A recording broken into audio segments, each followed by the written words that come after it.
very good evening. It's really been a pleasure to be here, and I think we'll all take wonderful memories back with us at the end of this Congress. So I'll be just speaking about a few things that we need to take home while we leave from this Congress here, and maybe we have some answers next year. We all know that artifacts are something that we still deal with. Some of these artifacts we have learned to live with, but some of them still need some work in the future.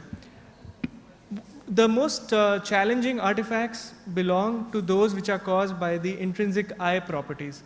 So I'm just going to focus on a few of those.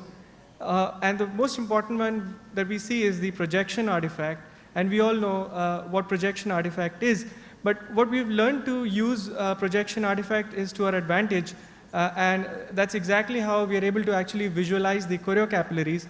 And we actually rely on putting the slab of the segmentation much below the RPE, and we are almost going 35 microns below the RPE to actually visualize the choriocapillaries.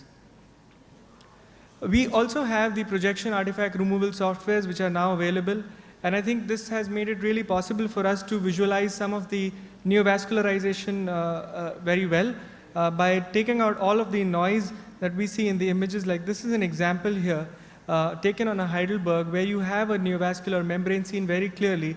And remember here, it indicates here on the image where you have the projection artifact on. Now, as I said, we have learned to live with some of the projection artifacts, and we have the artifact removal software which have come up. But something that is a problem, which is a serious problem now with OCTA imaging, is the segmentation artifact and shadowing effects. But we have some of the other artifacts which have been described by Dr. Sada's group and Dr. Saraf. And these belong to some of the things that I'll be showing you, the banding effect, and pseudo-flow and motion artifact. Segmentation artifact is a serious issue that we should learn to deal with when we are especially looking at some of the images which have irregularities in the retinal layers.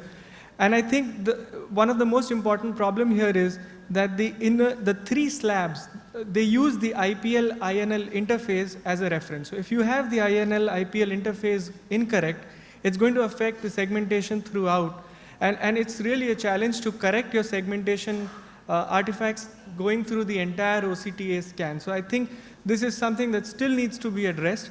And this is something that we really need to take into consideration when we are interpreting images, because often we get papers which come to us for review and they have incorrect segmentation, and this represents truly a major problem. This is taken from this paper here published in British Journal 2017 by Dr. Sada's group. And again, it shows you that banding artifact is something that has not been described before. And this is something that we see on the infrared image, and you can see these alternating bands that come up on the accompanying image, and these may also correspond to the motion artifacts that you're seeing marked by the arrow here on the NFAS OCT angio. Again, we all know what the motion artifact is. I'm not going to pay much attention here because this is a problem that needs to be addressed when you're acquiring the images. And you do have certain devices which have a real-time tracker. For example, the Topcon gives you a real-time tracker that follows the fixation, so you don't have to use what is called as the motion correction technology. Motion correction technology often gives you additional artifacts which are undesirable, such as crisscross and stretch effects. Shadowing is, again, I think it has been extensively discussed. And what I'm directly going to jump to is something that I'm going to leave you for probably the next year's Congress. This is a very interesting paper which has come up. And you can see the pseudo-flow signal here in this area of hard exudate. So this is an area here on top where you have the hard exudates, and you can actually see a flow signal. And now we have the 3D projection artifact removal which is coming up. And if you see the image which is marked as G, there is a significant removal of this flow signal from the hard exudates, but it doesn't go away completely. So this is kind of stuck here. So this is something that has been recently published, and I think we're going to be paying more and more attention to. You want me to do something?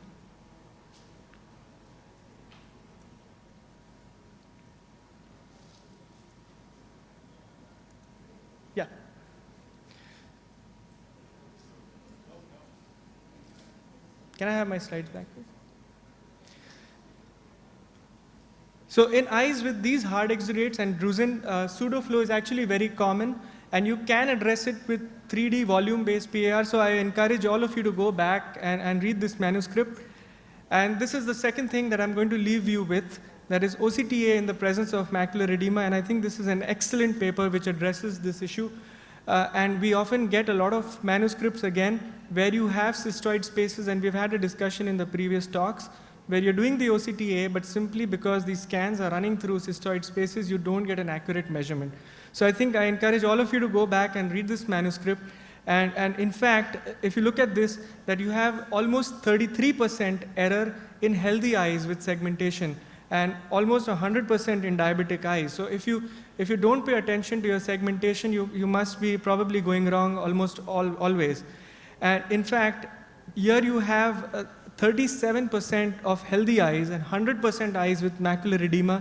They have some change in the vessel density and the parafoveal vascular density measurements when you're not segmenting these images properly. So I think we must pay attention to this aspect, and I think with this I'm going to end. Thank you very much. It's been really a pleasure being here.